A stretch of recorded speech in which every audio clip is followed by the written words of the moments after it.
Assalomu alaykum hurmatli vatandoshlar va odatdagi yangiliklarimizni boshlaymiz. Boshlashdan oldin katta iltimos, meni ko'rayotgan bo'lsangiz, podpiskani bosinglar. Podpiska bizning kanalimizga rivojlanishiga juda ham yordam beradi. Iltimos, shuni bosib qo'yinglar. Moskva hamda Moskva oblasti va Sankt-Peterburgdagi hamyurtlarimizga 10 yillik stajiga ega ishonchli dokument xizmatlarini taklif qilamiz. Registratsiya va uni продление qilish, трудовой договор, уведомление, spravkalar, проверка bazalar xizmatlari mavjud. Muhim eslatma, Amina ilovasi to'liq ishlamaganligi sababli registratsiya qilmaganlar zudlik bilan ushbu xizmatdan foydalaning. Hoziroq ekrandagi raqamlarga qo'ng'iroq qiling yoki WhatsAppdan yozing. Diqqat, tezkor xabar.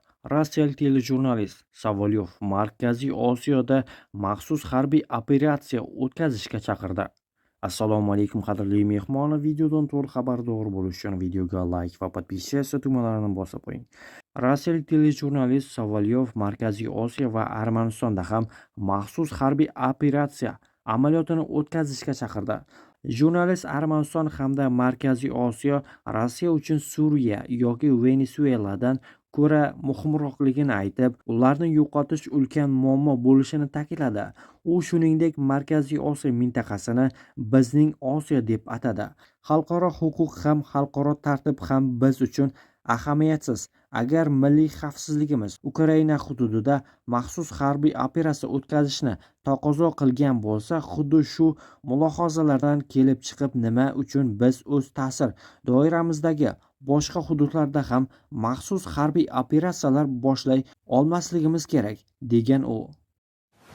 Avvalroq rossiyalik mashhur teleboshlovchi Kremlga yaqin asosiy propagandist Vladimir Savolyov o'zining jonli efirda Ukraina hududida uyushtirilgan maxsus harbiy amaliyotni Rossiya ta'sir doirasidagi boshqa hududlarda ham, jumladan Markaziy Osiyo davlatlari va Armanistonda o'tkazish zarurligini aytgani haqida xabar berilgan edi. Yuksalish umumiyligi harakati raisi, Oliy Majlis Qonunchilik palatasi deputati Bobur Bekmurodov Savolyovning mazkur gaplarga munosabat bildirib, uning gaplarini safsata, o'zini esa nusxa deb atadi. Bu haqda u o'zining Telegram kanalida ma'lum qildi.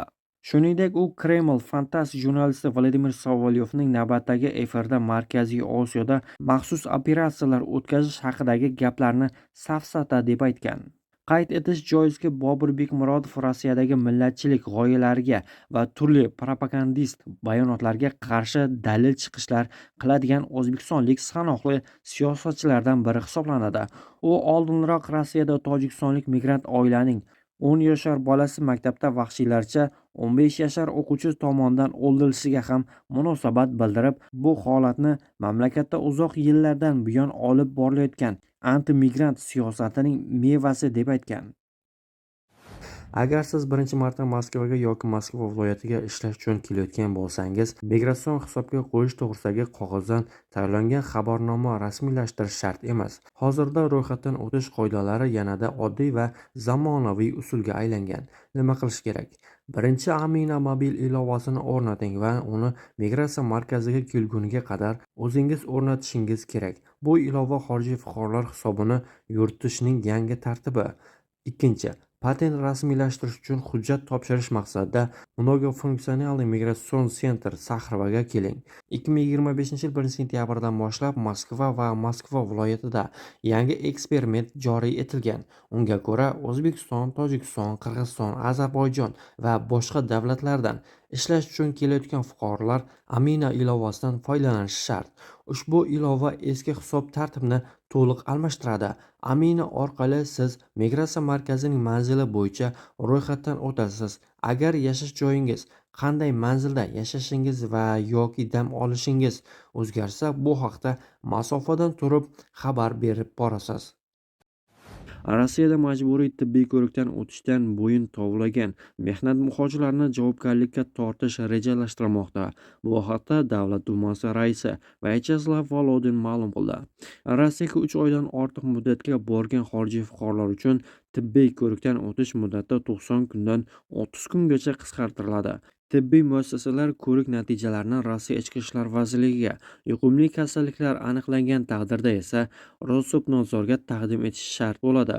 Bu choralar qoidabuzarliklar aniqlangan hollarda migrantlarni tezkor ravishda deportatsiya qilishga qaratilgan. Tibbiy ko'rikdan o'tishdan bo'yin tovlaganlik uchun ma'muriy javobgarlikka joriy etilishi rejalashtirilmoqda. Jarima solinishi va sud qarori bilan mamlakatdan chiqarib yuborish ehtimoli mavjud. Migrantlarning sog'lig'i haqidagi hujjatlarni soxtalashtirish esa jinoyat deb hisoblanadi. Vyacheslav Volodinning aytishicha, ushbu choralar migrantlar ustidan nazoratni kuchaytirish va jamoat xavfsizligini oshirishga qaratilgan. Migrantlarning Rossiyada bo'lishiga oid tartib kuchaytirilishi mumkin. Xususan, Rossiya Federatsiyasiga 3 oydan ortiq muddatga borganlar uchun tibbiy ko'rikdan o'tish davrini 90 kundan 30 kunga qisqartirish taklif etilmoqda, deya ma'lum qildi Davlat dumasi raisi Vyacheslav Volodin. Tibbiyot muassasalari tekshiruv natijalarini Rossiya Federatsiyasi Ichki ishlar vazirligiga, allaqachon yuqumli kasalliklar haqidagi ma'lumotlarni esa Rosobnadzorga yuboradi. Ko'rikdan bo'yin tovlagan migrantlarga jarima solinishi, hatto sud qarori bilan mamlakatdan chiqarib yuborilishi mumkin. Rossiya Tergov qo'mitasi rahbari Aleksandr Basrikin Yekaterinburgdagi Wildberries omborida sodir bo'lgan janjal bo'yicha hisobot talab qildi. Jinoiy ish qotillikka urinish deb baholangan. Tergov qo'mitasining ma'lumotlariga ko'ra, omborda xorijiy fuqarolar va Rossiya fuqarolari o'rtasida mojaro yuzaga kelgan. Mushtlashuv paytida bir kishi og'ir pichoqlangan va kasalxonaga yotqizilgan. Keyinchalik Sverdlovsk viloyatidagi tergov organlari qotillikka urinish moddasi bo'yicha jinoyat ishi qo'zg'atdi. Hodisaning o'zi o'tgan yil oxirida sodir bo'lgan, ammo bu haqda Ural ommaviy axborot vositalari xabar berganidan so'ng keng tarqaldi. Wildberries omborida tojikistonlik 3 migrant va 2 Rossiya fuqarosi janjallashgan. Janjal paytida rossiyaliklardan biri pichoqlangan va og'ir ahvolda Yekaterinburg kasalxonasiga olib ketilgan. Pichoqlagan erkak shahardan qochib ketgan. Politsiya ma'lumotlariga ko'ra, janjalga aloqador 22 yoshli erkak qo'shni mintaqada hibsga olingan. U Rossiyadan chiqib ketishga ulgurmagan. Pichoqlashga olib kelgan mojaroning sababi hali ham noma'lum. Moskvadan Buxoro va Termizga uchgan samolyotlar tuman sabab Muqobil aerodromiga yo'l oldi. Xususan, Moskva-Buxoro yo'nalishidagi Uzbekistan Airways aviakompaniyasining HY96 reysi Navoiyga yo'naldi. Aeroflotning Afl 1876 reysi Samarqandga yo'l oldi.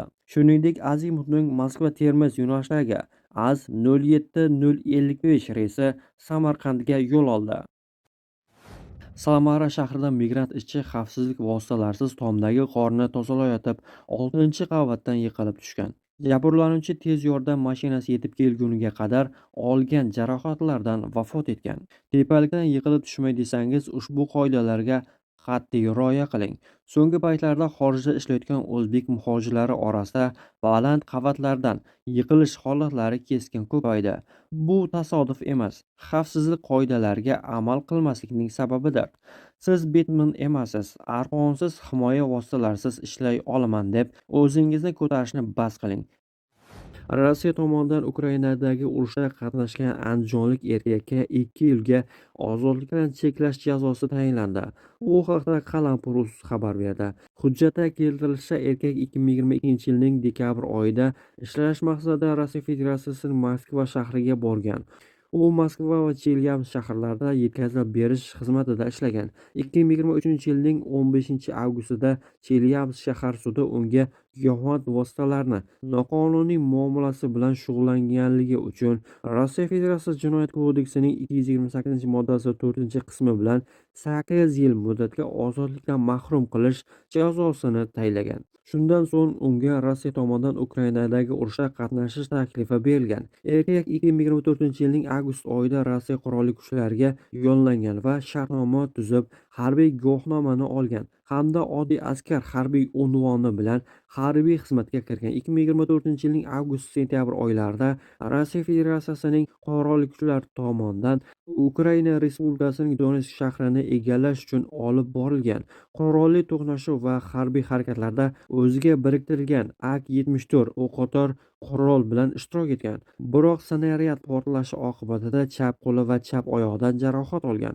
Shu sababli Rossiya Federatsiyasiga qarashli harbiy shifoxonalarda davolanib, 2025-yilning sentyabr oyida O'zbekistonga qaytgan. Sud tomonidan erkak Jinoyat kodeksining 154-moddasi yo'llanish birinchi qismida nazarda tutilgan jinoyatni sodir etganlikda aybli deb topilgan.